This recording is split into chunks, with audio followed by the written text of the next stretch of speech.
Hello and welcome my friends to this Telecom War. We're going to have a classic beatdown of KT versus T1.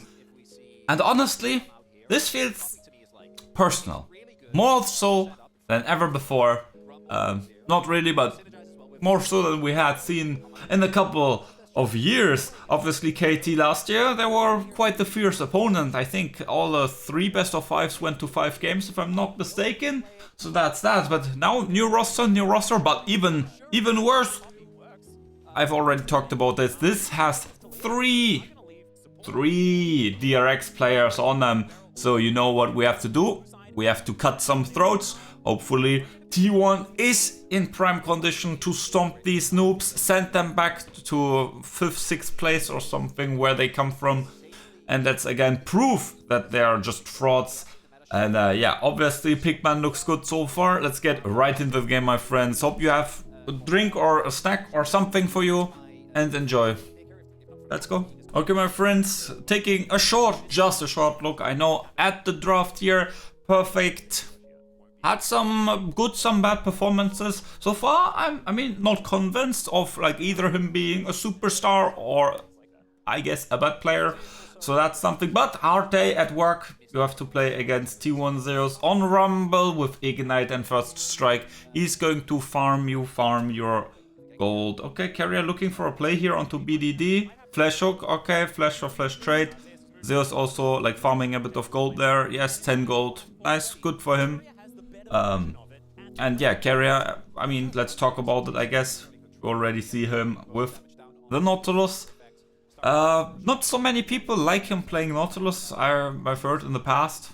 Honestly, I mean, yeah, sure. Sometimes maybe during that time he wasn't looking the best, right? Obviously looking at last summer or something like that. But his Nautilus mechanics are pretty much on point. Hopefully he can recreate something that Lehens did. Or was it yesterday or so? Insane Nautilus plays there by Lehens. Regardless, Faker, Azir, I mean, Draven Guma, T1, Owner, obviously, only said. I mean, these are, in 2 cases, the most played champions, and yeah, like Guma is a, like, you know it, right? You watch T1 videos, you know he's like an ex-Draven one trick, he loves to play the champion. Other side, BeryL Deft, also some champions that they have decent comfort on, but obviously BeryL Deft, right? Okay, let's see. He flashes and yeah, the moment he leaves the tower, he's always dead, but rough, it's rough, but it's also Rumble, right? It's also Rumble. I think Riot Games already tried to nerf him, but then they buffed him again. I mean, regardless, Pioshik on Viego, I mean, you know, we don't like that champion here. He is getting a counter jungle, right, with the bot lane push. How do they have bot lane push? Well, I guess T1 bot lane probably respected like the cross map. I mean, BDD's Talia. I feel it's a champion that he has also played a lot. I mean, also BDD, right? A bit of a boomer. He has been here for... Oh! Very nicely done by Guma, that E there to cancel both. But let's see what Pioshi can do so far, right? We call them frauds, but like if they perform now, like if they've improved, right? Then that's okay. BDD with the roam here, Carrier, yeah, seems pretty dead, right? He has flash, but no reason to do so. A solo dive in top lane, high Rumble, truly balanced. Yeah, Faker will get mid lane played, top lane we get 20 million plates. The sad thing overall here is that we lose Drake, right? That's like, I think about it. Red Carrier dying there. Yeah, right. Okay. Bad, but it doesn't really matter, right? It's like Carrier dying doesn't put, like, Guma is not really set behind, right? He's in touch distance in CS.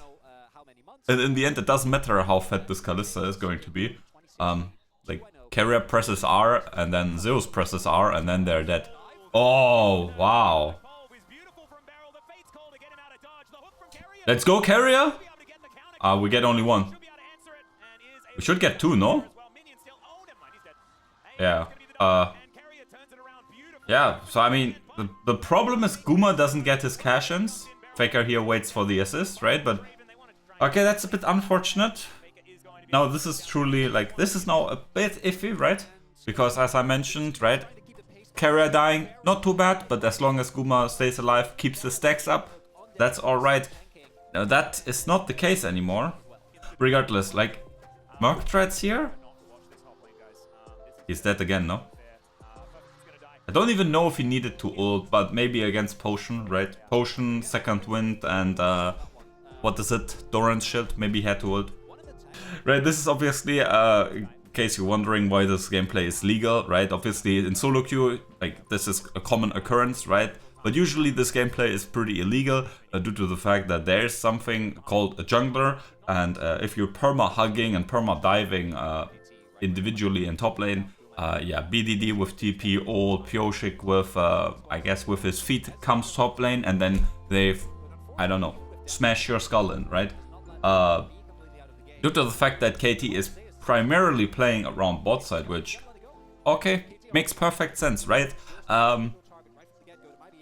Means that the Rumble knows, okay, yeah, like 3-4 people are bot, I can just be as aggro as I want. And especially now, right, this guy is 1v2ing these guys. T1 overall, right, even with the deficit in bot and the slight deficit in the jungle position, still roughly 2000 gold ahead here. Shadow, oh my god, he goes Shadow Flame Rumble. Okay, let him cook, let him cook. Usually, as far as I know, I think you go for something like, what is it called again? Riftmaker, right? For the, like more of the damage amp and so on and so on. And the bonus damage, all that good stuff. What do we have here? Oh!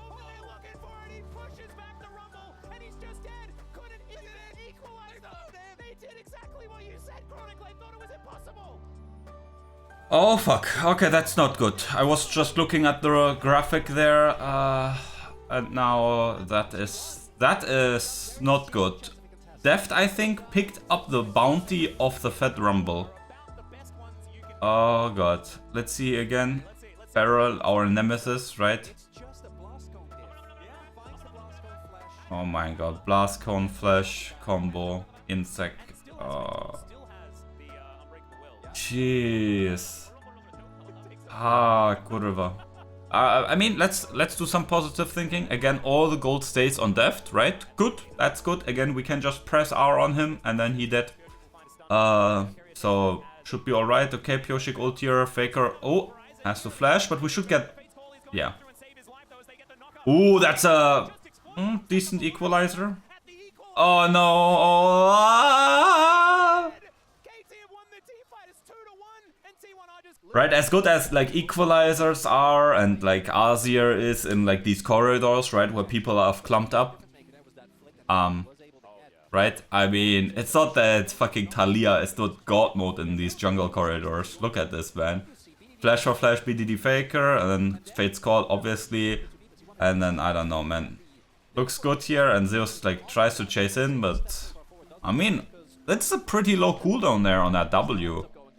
Okay, so now maybe in a bit more open field, we have a bit more leeway here to not get completely shafted by BDD. But let's see. Mid prio for KT, obviously Mountain, especially for Perfect, would be huge. Let's please just not run through this corridor. Hello, look at the right. There's a completely open terrain. I know blue side. Oh, flash interrupts the blast cone. That's dead. Owner. Oh, no equalizer as well. BDD ults mid defense. Oh, and with blue strike. Man, like they've been so on point with these picks, right? Okay, Pioshik here is going to, yeah. He's not going to die, but yeah, rough. Oh, okay, Barono, let's go. Look at the map. This guy has the TP, this guy is in base. Let's see, no way you get this. Free Baron, nice one. Faker here. What? Akasante, a champion with 3000 HP. 2000 magic. Okay, oh, they're going in. Oh, Baron, man, he's so aggressive. Help, Guma. Ah, kurwa! Owner! It's 1-for-1. It's wise. Oh. Man, I knew it. It's a Telecom War. I know it's against like Deft and his fraud bros, but Jesus, man. Why does it have to be so intense? Oh, why does it have to be so intense, man? Here T1 insane call, obviously. Right, you see perfect on bot lane wave. He just pushed that one in, I assume. Right? I think that was the case. Deft not in prime position either, right? He was like at red buff or something. And then, yeah, the obvious chunk onto Pyoshik. So this one, I mean, it is what it is. Oh. Oh, Faker still alive, still alive. Carrier though, not so lucky. Oh no, no, no, no, no, no, no, no, no, no. Let's go, okay, at least he trades 1-for-1. What?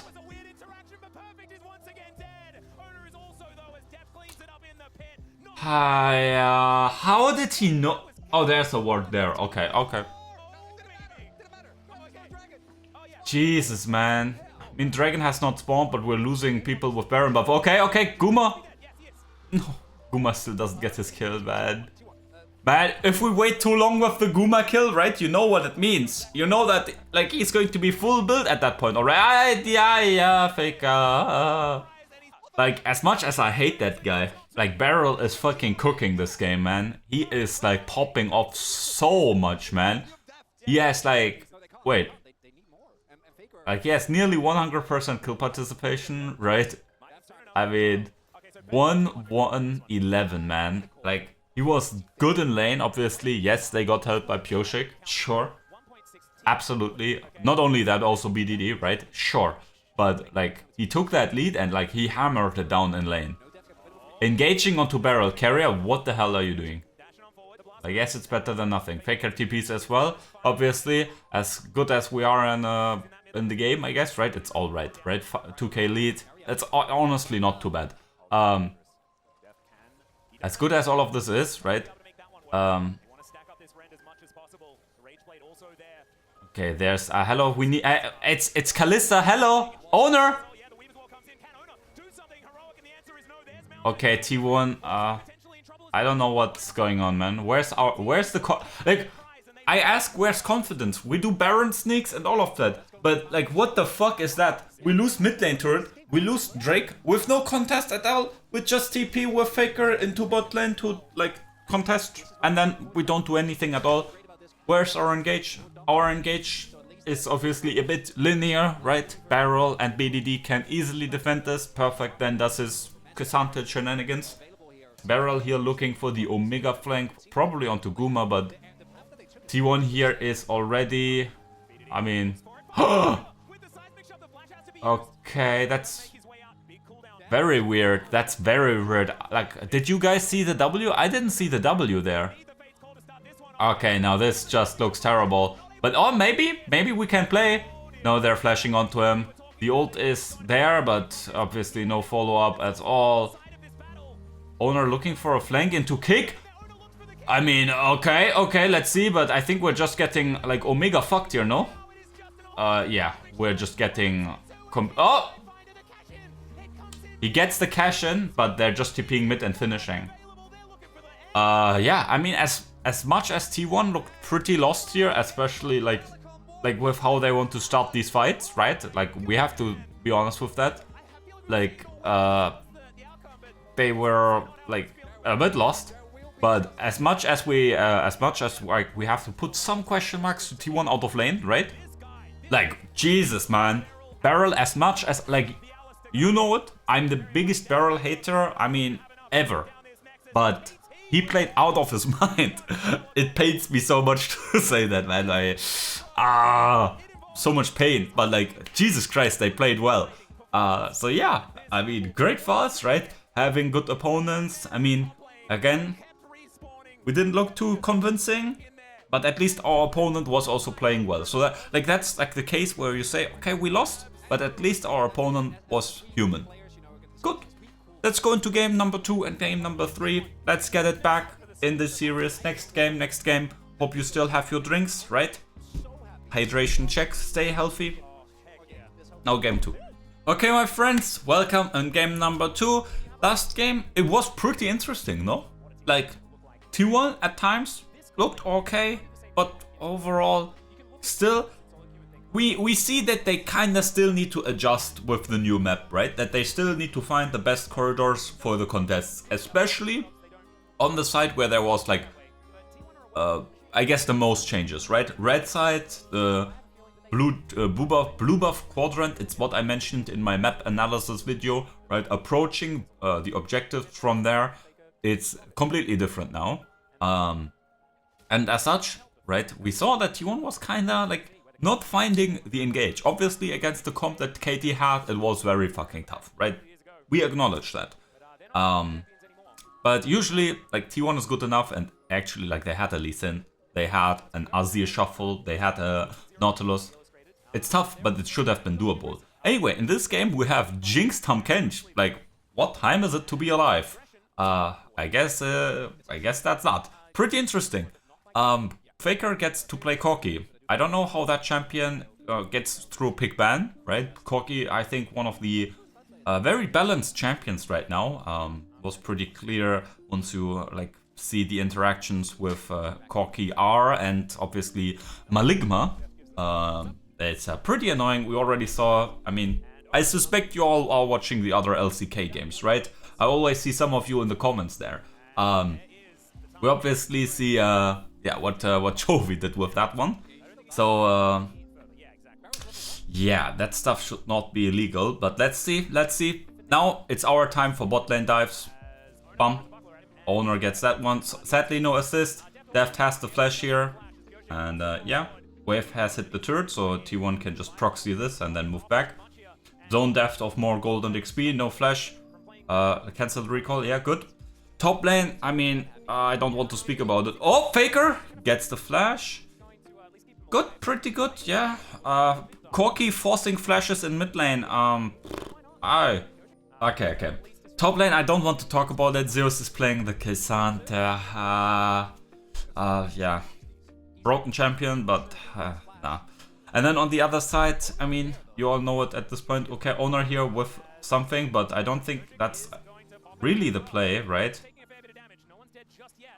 Getting chunked a bit, obviously, but overall, I mean, the thing is, how much gold does Owner need to be effective? How much gold does pyosik need to be effective? Pretty clear answer, right? In case you're wondering, okay, what is the answer to that question? Open the shop in the League of Legends and then look at the gold and the prices for bruiser items and then for tank items, right? Big difference. And as such, all this like win trading there in bot lane with the junglers, completely fine. But yeah, the top lane matchup, K'Sante versus Gwen, one of my favorite champions. Yeah, it's actually, like, obviously Gwen is good against tanks, but K'Sante obviously is K'Sante, so it's not that bad. It's not that bad for Zeus, right? It is playable, although it's rough, right? It is rough, but it's certainly playable. Owner here on the invade, yeah, like, yeah. Level 6 you lose as Gwen versus K'Sante, that's the problem. You do actually see it from time to time, right? Because like K'Sante all out damage is just everything but balanced, so that's what the thing here is. Owner obviously on Poppy invades. On who? Against who was it? Against Tarzan, right? That beautiful Poppy invade with the flash E, and then bringing down Thor's hammer onto these heathens. Okay, we're getting engaged here, but we should be alright. We should be alright here. Re-engage even, okay. Maybe now that's a bit too much, but yeah.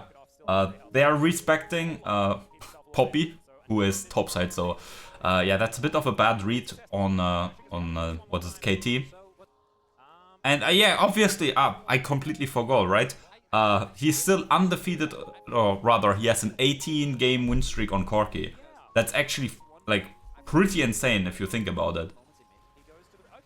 And K'Sante, yep. Oh, no. The movement speed. I mean, again, both have Ghost. Beautiful. And Faker is here with package, burning them down. Obviously, trading 1-for-1 is a bit unfortunate. The shutdown also coming through, but they should be able to die. Ah! What the hell am I watching? The last one obviously was a bit of a dodge, but this one is rough. Let's see. TP into mid lane, so that's threatened. Let's see. No, you don't TP to this. They're always dead. You can never help them here. Yeah. Okay, so 3 kills going into Guma's pocket. Faker 3 assists. Obviously, BDD gets the shutdown from the Poppy. Good for him, good for him. But that's about it with the positives, right? Okay, contesting here. Obviously, owner is not near. Faker steals the top. Pyoshik. We know Pyoshik's smite's not the best. Okay, 1 auto. Shiba. Let's see. Devour, right? And then he gets out. But barely. But he wanted to back anyway, right? Look at his inventory. He's going to buy something fancy. Zeus here. I mean, he's attacking the turret, right? Proxying against Gwen is not too bad. Or too good, rather. See. Goes for Ghost trade here. They're going to trade mid lane turret for Tahm Kench here, which, I mean, it's a bit silly. What?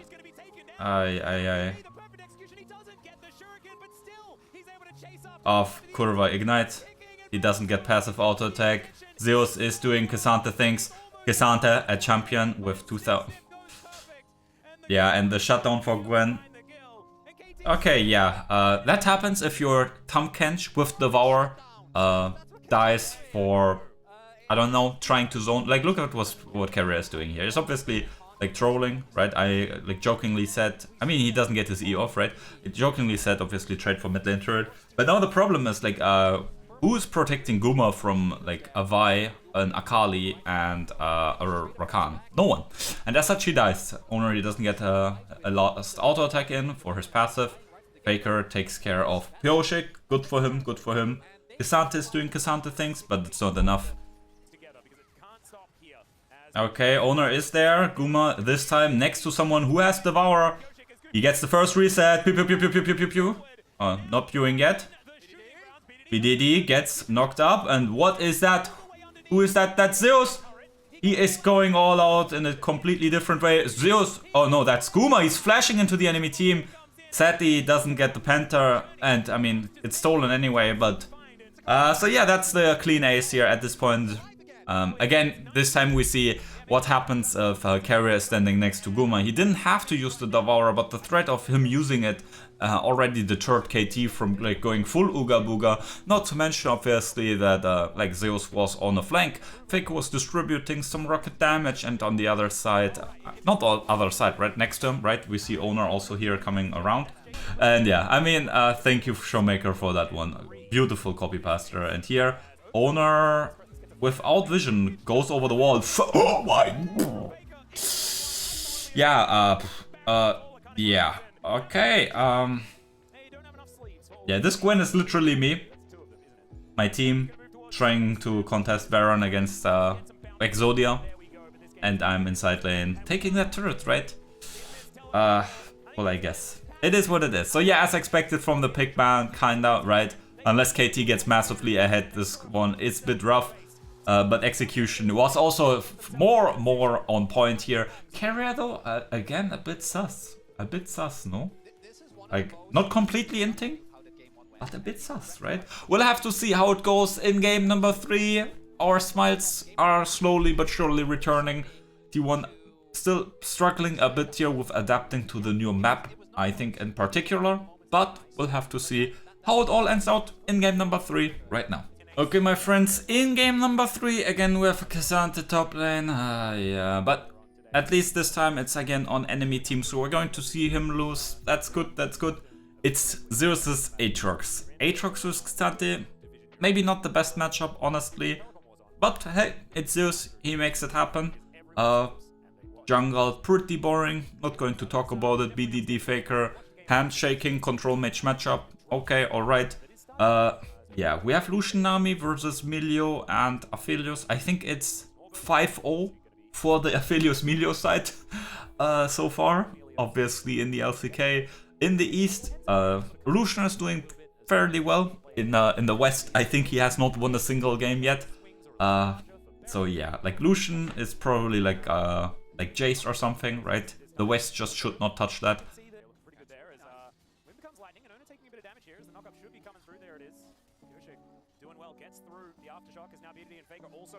Wait, what?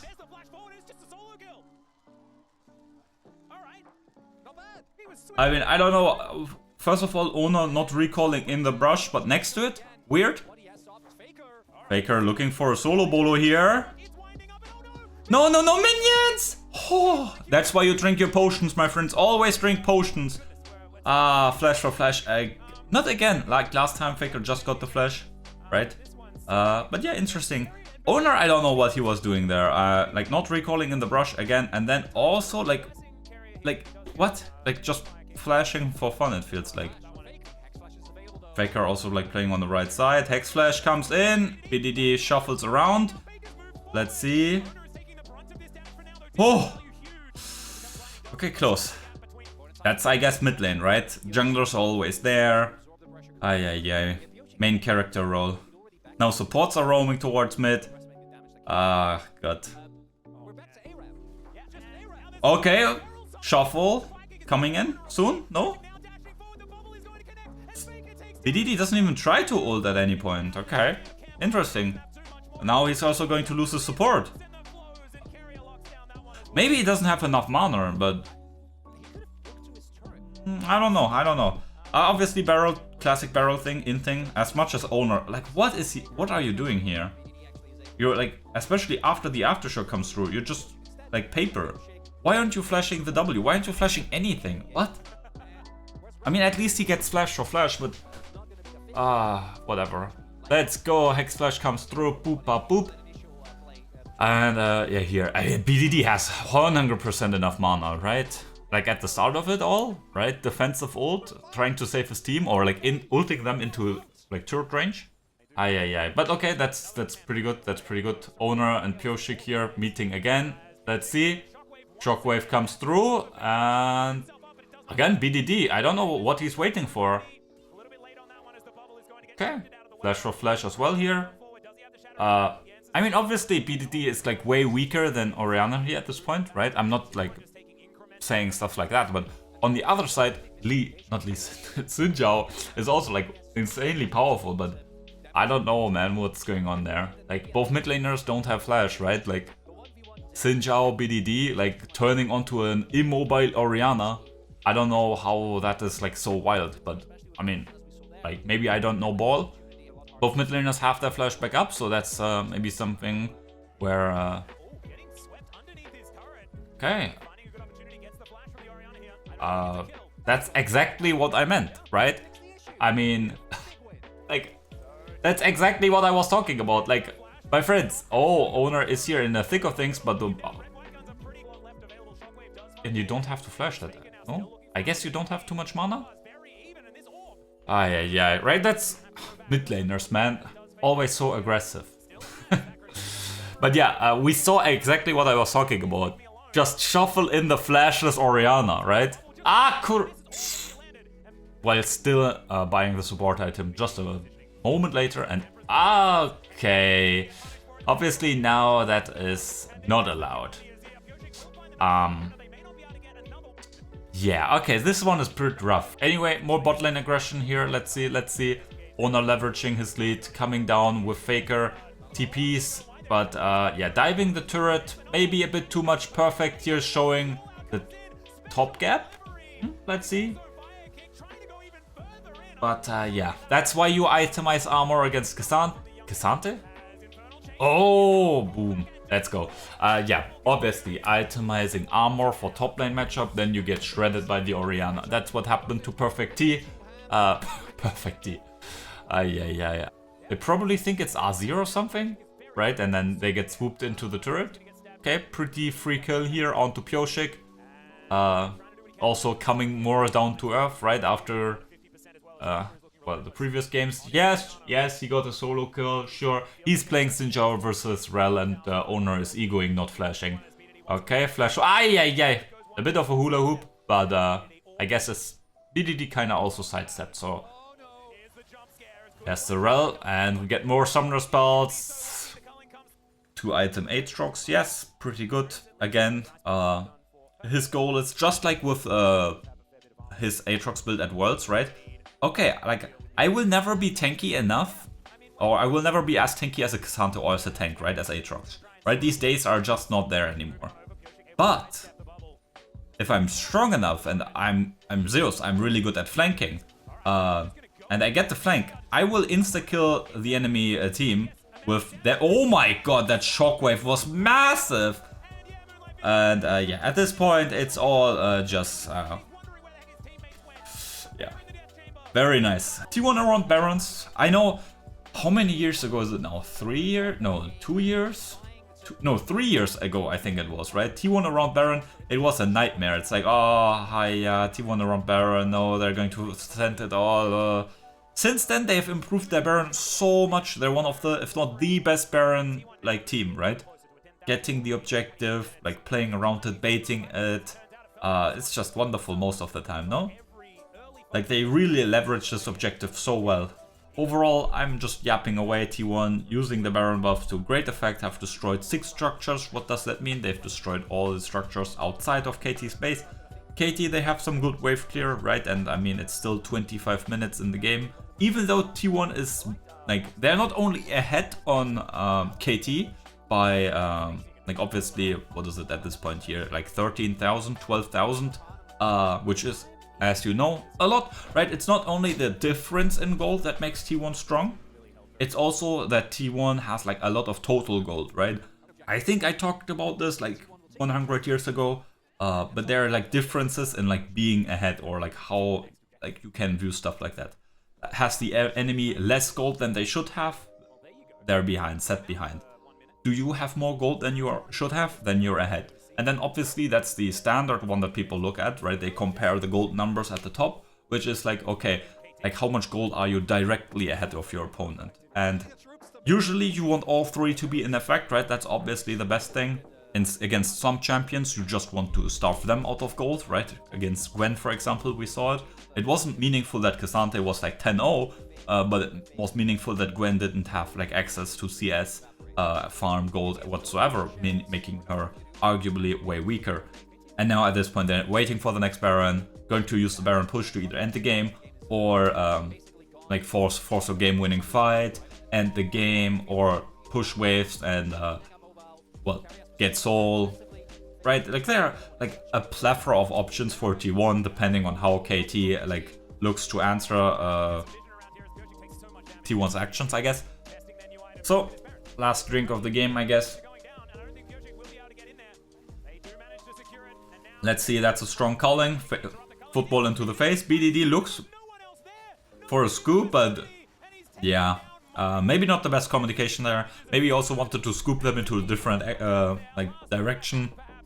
But yeah, in the end, we not only win the Telecom War, we also show some pretty good performances. Carrier in this game looks way better than like in the previous one, so we'll have to see, right? Obviously, it is spring, new split, new season, right? They didn't have the much, like most of the breaks, but it's also like the 3rd series so far, so yeah. We're happy with a win, we take it, especially against KT, especially against these ex-DRX players. And yeah, team overall looked good, jungle, support, maybe a bit iffy at times, but again, I think Owner grew into the series, and yeah, it is what it is. Top lane, mid lane looked insane. Guma, I mean, right, game number 1, he was not set up and Deft was. So I think Guma also looked arguably fine. Not like he got POG in game number 2, absolutely stupid. Oh, it's the Jinx with 9 kills. Yes, obviously it's the Jinx with 9 kills with so much protection. Regardless, I'll continue yapping. The video is already long enough. I hope you had a good time. Hope you enjoyed. If you did, maybe let me know, right? Begging for likes here, hahaha. Yeah, I guess that's like what YouTubers need to do nowadays. Regardless, we see each other with the next one soon, my friends. Till then, take care, stay well, bye bye.